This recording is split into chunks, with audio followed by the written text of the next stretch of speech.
Well, that was a year. The more things change, the more they stay the same, I guess. The same problems continue to plague this industry. In particular, there were several layoffs this year. The amount exceeding the already high amount of layoffs in 2023, with over 10,000 people losing their job this year alone.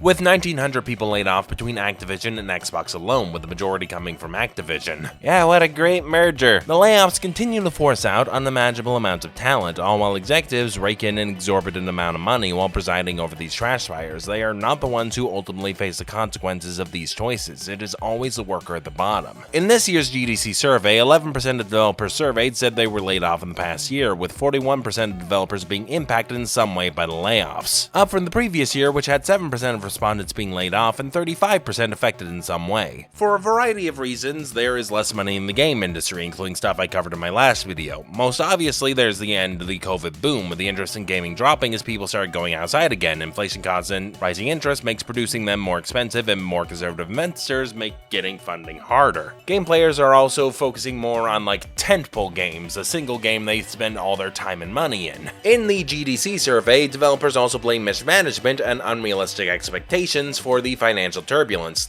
Maybe not every game is going to be a runaway hit, and budgeting every game expecting it to be a blockbuster ain't a good idea. And maybe a game shouldn't take 10 years to develop. Even making successful games is not enough to keep you off the chopping block. In 2023, Tango Gameworks released Hi-Fi Rush, the critical darling with at least 2 million players, and with this Xbox exec even calling it a breakout hit. Tango Gameworks got shut down a year later. Now thankfully, Tango Gameworks is still operational after being bought by Krafton, but most studios aren't as lucky. Alright, an update that occurred while I was editing this video.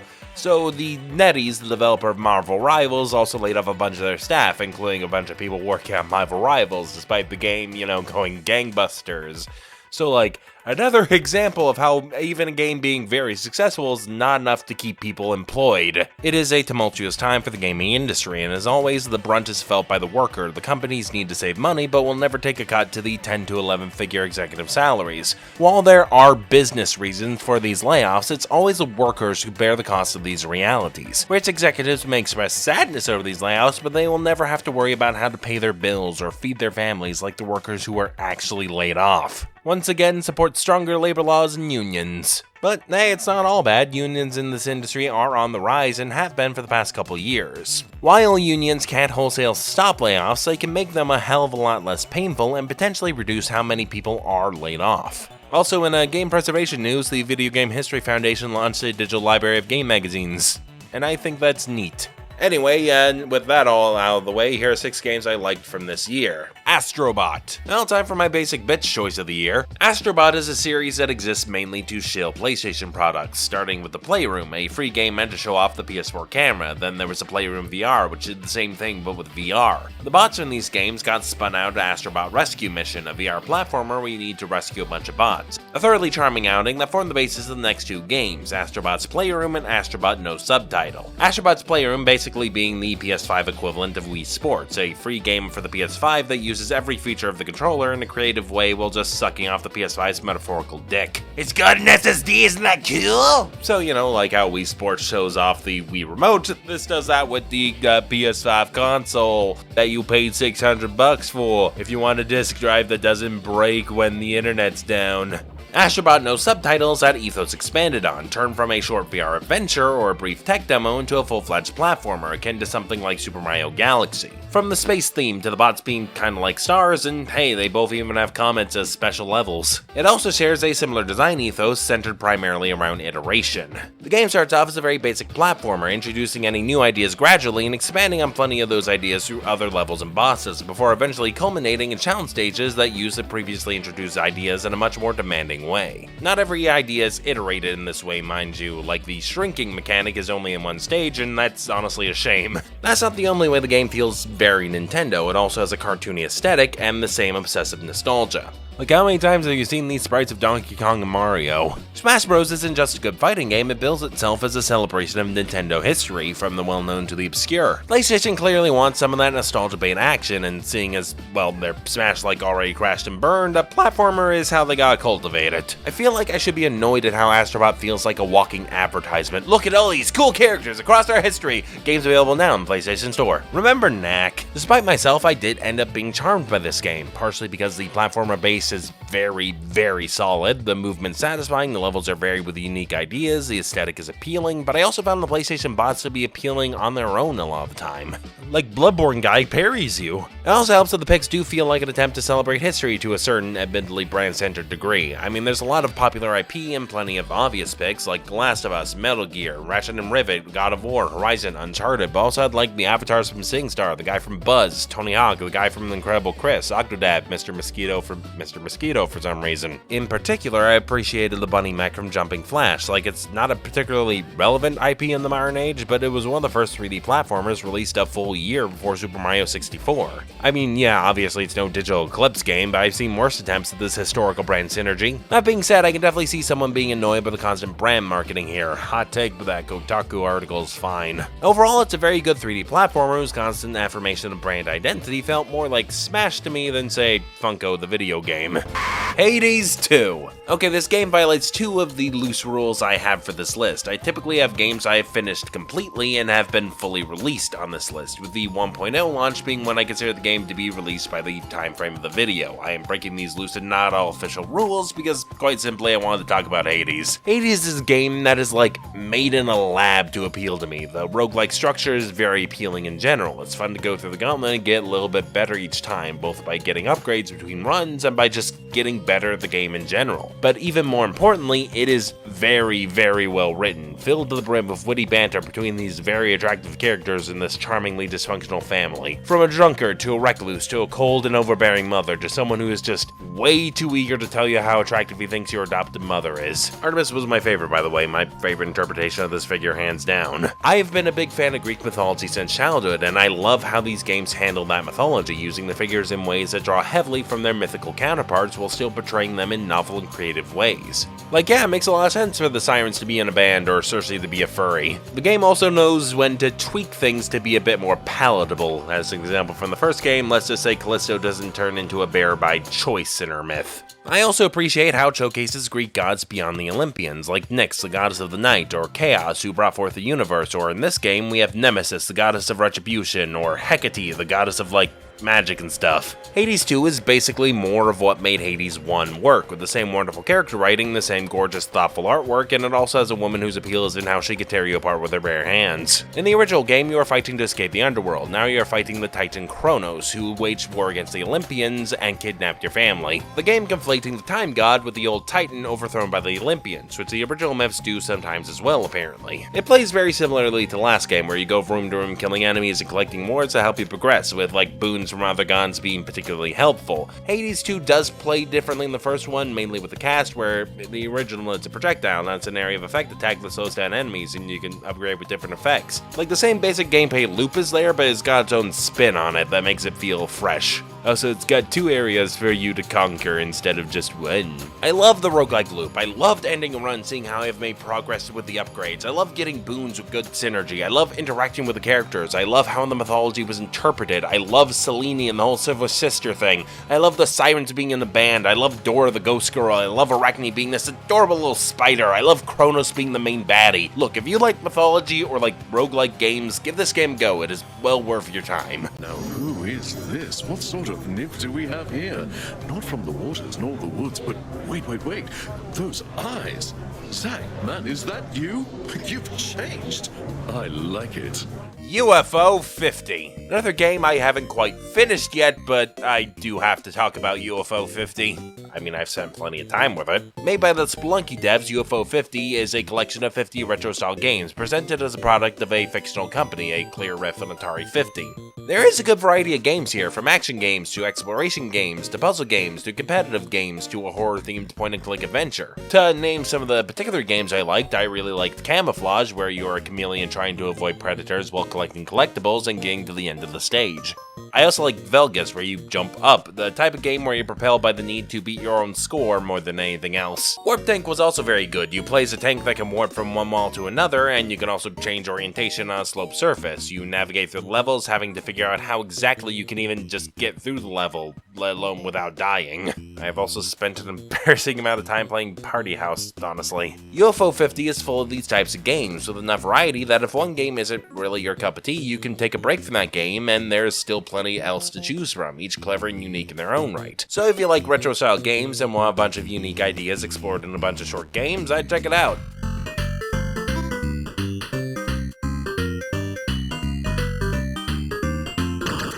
Sonic X Shadow Generations. Shadow the Hedgehog, Sonic's rival, the angsty bad boy, the haver of trauma, the Swiftie, the eater of raw coffee beans, the bitch-ass motherfucker. I'll admit, I wasn't expecting to put another Sonic game in one of these lists. Despite my recent engagements in the franchise and how much I enjoyed Sonic Frontiers, that was very much a game I enjoyed despite its shortcomings, so I was a little surprised with how much I enjoyed Shadow Generations. For those unaware, Sonic X Shadow Generations is a re-release of Sonic Generations with a smaller game added starring Shadow. Think Super Mario 3D Land plus Bowser's Fury, a re-release with a smaller game plumped onto it, with Bowser's Fury taking the 3D land platforming and putting it into a more open world. Shadow Generations also takes the formula of Sonic Generations and translates the hub area into something more akin to Sonic Frontiers. Basically, there are traditional Sonic levels in an expansive hub area, of you being able to explore the hub for collectibles with keys you get from the levels, that being like half my game experience, it feels like. Traditional levels were quite fun to run through, trying to keep your momentum going, and I very much enjoyed looking for the collectibles as well. The bosses were great fun. I actually ended up liking these ones more than the ones in Frontiers. Like, yeah, they were badass, but like, they were quite frustrating to play, personally. The bosses here rely more on unique spins to the platforming mechanics, and well,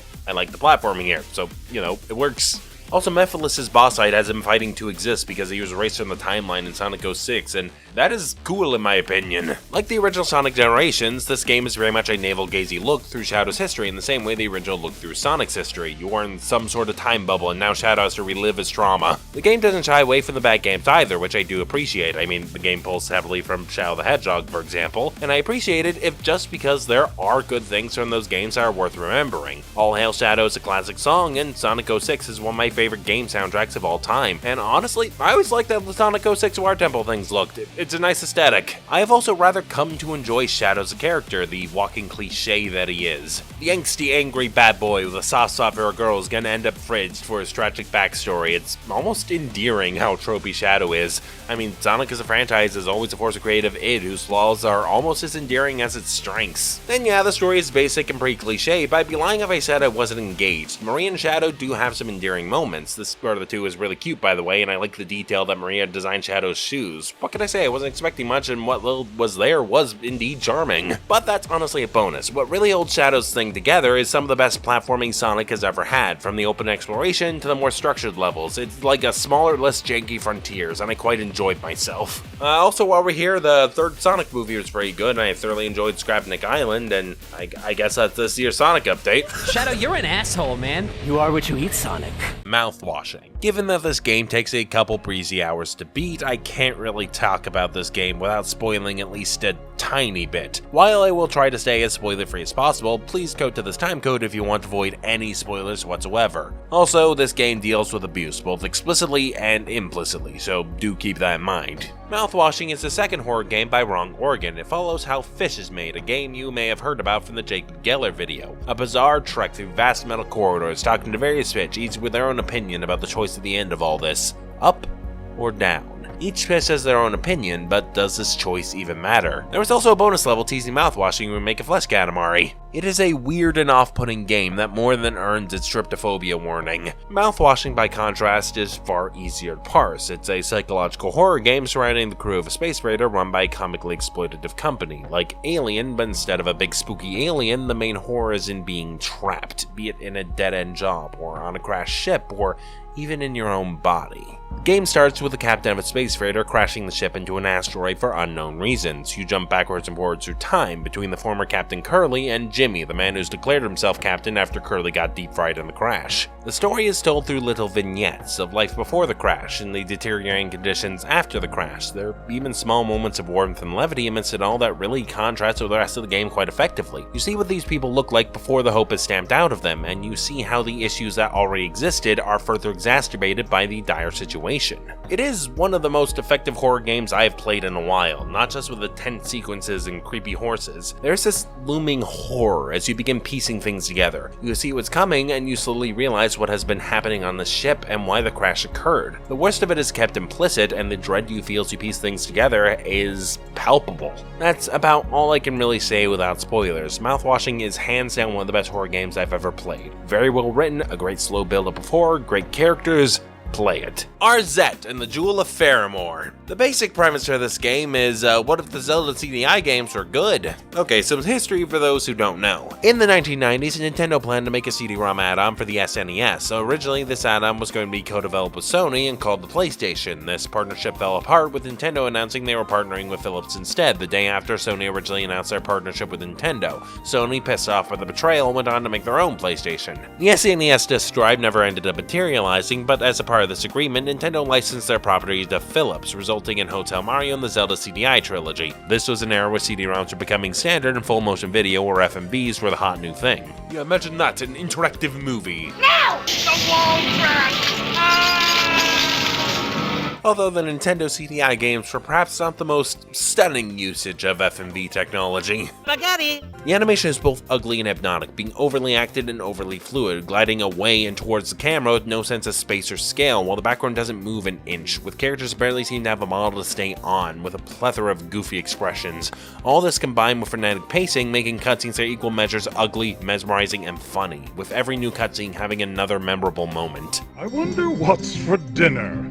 Oh boy! I'm so hungry, I could eat an Octorok! The third game is less mimetic because it switched to live-action FMV, and it looks like most other cheap FMV games. Look, I'm sorry, but Spirit Halloween Zelda has got nothing on Warshoe. Come back when you're a little, richer. Also, Wandagamon and Zelda's Adventure have the honor of being 2 out of 7 Zelda games where you can directly play as Zelda. A bit of a stretch of Spirit Tracks, but still. They are also 2 of the 3 games where Zelda's the main character, and the Wandagamon has the extra honor of being one of 2 games where Zelda gets to use a sword while you play as her, in human form anyway. Okay, another update from the editing bay. So, as I was finalizing this video, getting everything tweaked, the Nintendo Direct happened, and now there is yet another Zelda game where Zelda appears to be the main character, so I don't know if she uses a sword, so the count seems to be now like 8 games where you can play as her, and 4 where she's the main character.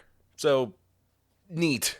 There is actually a fan-made remaster of the first 2 Zelda CDI games that makes it less janky to play with significantly better controls. In fact, the main person behind the remaster, Dopley, went on to make Arzette the Jewel of Faramore, the game we're talking about today. Arzette is basically its own spin on these Zelda CDI games. Most importantly, it has the same style of cutscenes, except intentionally funny. It very faithfully emulates the original art style with the rough MS Paint look, the fluid overacting, and the lack of any sense of scale, the only exception being some cutscenes that actually seem to be 3D animated while looking uncanny enough to fit right in. It is truly a game for people who have spent their childhoods watching YouTube poops at 3 AM.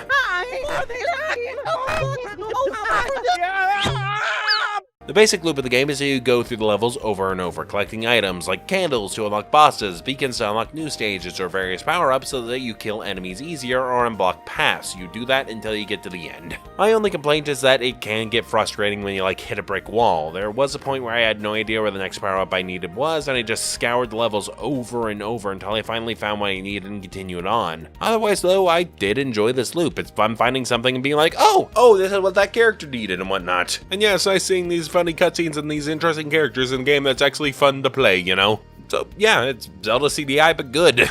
My boy. Well, that's the games this year. That's it, that's the end of the video.